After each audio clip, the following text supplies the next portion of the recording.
انت قليل قوي. الحدوتة بتبدأ لما فكرة زي دي تبدأ تدخل لعقلك، وتبتدي انت تديها الضوء الاخضر انها تبدأ تاكل فيك، تاكل في روحك وتاكل في نفسك، من غير ما انت تكون واخد بالك ان في خطر فعلا بيهاجمك.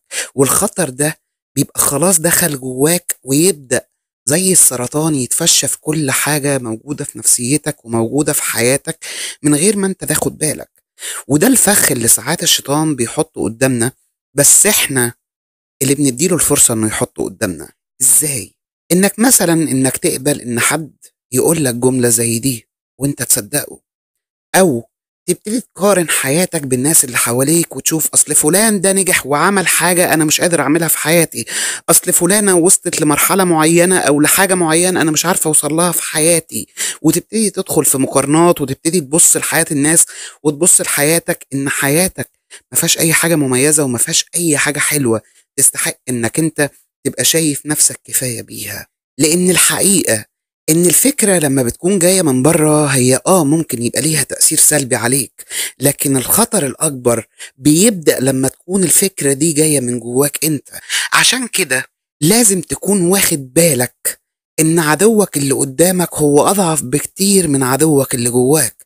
عدوك اللي قدامك سهل انك تبقى عارف هو جاي منين وانك تقف قصاده، لكن عدوك لما يكون طالع من جواك مستحيل انك تقدر تصده او تقف قدامه، لان العدو اللي جواك هو انت اللي لما تحط فكرة زي دي قدامك طبيعي انها مستحيل تتغير، طبيعي انك مش هتقدر تغيرها في يوم وليلة، طبيعي انك انت كل ما تحاول تقوم وتتغير هتلاقي نفسك بتقع من جديد، وتلاقي ان كل مرة بتحاول تقوم وتتسند فيها على نفسك وعلى ربنا بتفشل وبتقع تاني، لانك من البداية انت اللي سمحت ان الفكرة السلبية تدخل وتترسخ جواك، انك قليل او انك مش مقبول او انك مش كفاية. افتكر في وقت من الاوقات ان كان في حد في حياتي لما حب ان احنا نتفارق قال لي جملة مش هقدر انساها. قال لي انا كفاية ان انا رضيت بيك بجسمك وبرجلك. الجملة دي وقتها كانت زي صدمة كبيرة عليا قوي، اللي هو يعني هو انا كل اللي قدمته ما كانش كفاية؟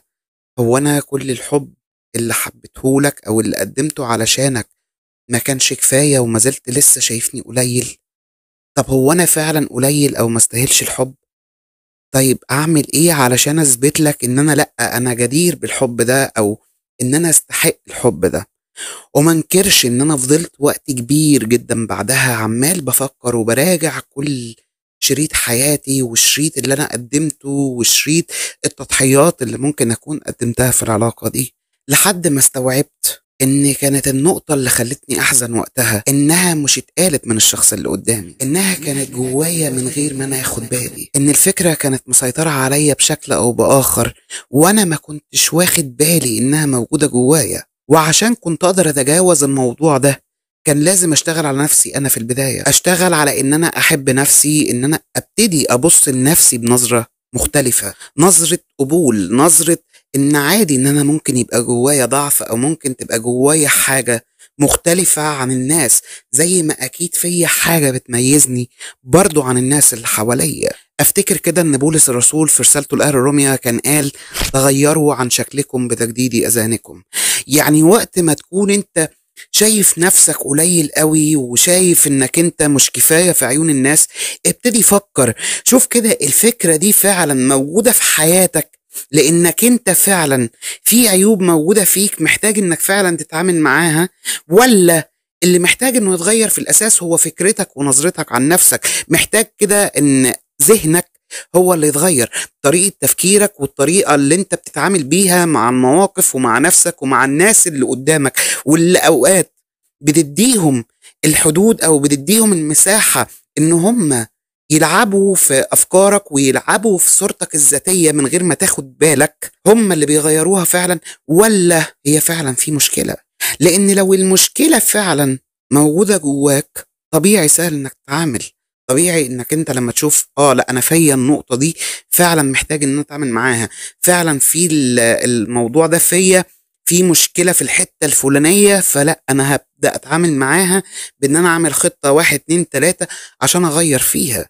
لكن وقت ما تكون الصورة الذاتية مشوهة بسبب فكرة انت اللي غذيتها جوه نفسك او اديت مساحة لحد ان هو يغذيها جواك، هتبدأ فعلا تكون في مشكلة. كان في جملة بتقول ان الناس بطبعها بيكونوا طيبين لحد ما بيمروا بمواقف كتير هي اللي بتخليهم يبقوا ناس قاسية. بمعنى انك انت باختصار ممكن فعلا تكون حد حلو جدا، لكن بسبب صورة ذاتية كونتها انت عند نفسك او حد كونها عندك، تبدأ فعلا تتغير وتكون شخص سيء وتكون شخص قاسي وتكون شخص فعلا فيه عيوب.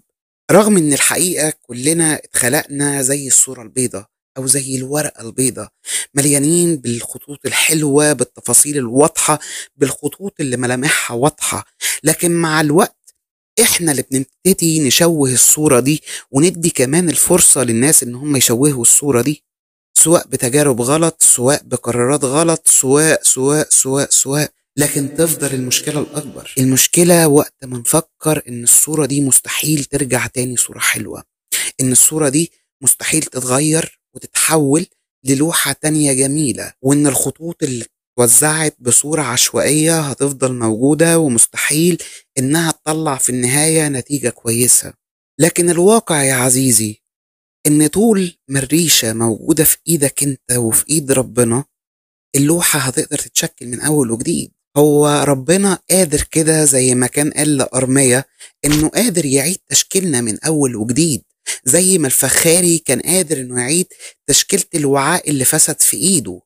فقبل ما تفضل باصص لنفسك بصورة إنك قليل، أو تدي الفرصة لحد إن هو يكون شايفك قليل وما يديلكش قيمتك، ابتدي بص لنفسك أنت بالصورة الصح، ابتدي شوف نفسك صح، ابتدي حب نفسك، ابتدي غير صورتك عن نفسك عند نفسك، لأنه وقتها أي حاجة تانية سهل إنها فعلا تتغير. أي عيب موجود جواك وشايف إنه هو مشكلة في حياتك، هتكون قادر وقتها إنك فعلا تعالجه، لأنك هتكون بتعالجه من مبدأ القوة، مبدأ إن أنا بحب نفسي وبقدرها فحابب أخليها صورة أحسن. لكن طول ما أنت واخد فكرة انك انت القاضي والجلاد اللي عمال يجلد في نفسه ومصدق عن نفسه ان هي سيئة وتستاهل كل حاجة وحشة في الدنيا، هتفضل دايما واقف مكانك، هتفضل دايما واقف في نقطة الصفر، مش قادر انك تطلع خطوة لقدام. فخليك كده زي الرمح، ارجع لورا شوية في القوس بتاعك وفكر، هل انت وحش فعلا ومحتاج انك تتغير، ولا تفكيرك هو اللي محتاج يتغير علشان فعلا تكون كويس في حياتك؟ افتكر دايما ان التغيير بيكون من جوه لبره مش من بره لجوه، وانك انت حتى لو فيك العيب فانت محتاج تتغير من جواك الاول، عشان ساعتها جمالك اللي بره فعلا يتغير. ونتقابل على خير الحلقة الجاية.